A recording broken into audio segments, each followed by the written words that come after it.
No, written by Thomas Hood. No sun, no moon, no morn, no noon, no dawn, no dusk, no proper time of day, no sky, no earthly view, no distance looking blue, no road, no street, not other side the way, no end to any row, no indications where the crescents go, no top to any steeple, no recognition of familiar people, no courtesies for showing M, no knowing M, no travelling at all, no locomotion, no inkling of the way, no notion,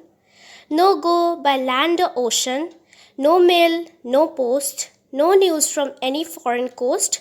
no park, no ring, no afternoon gentility,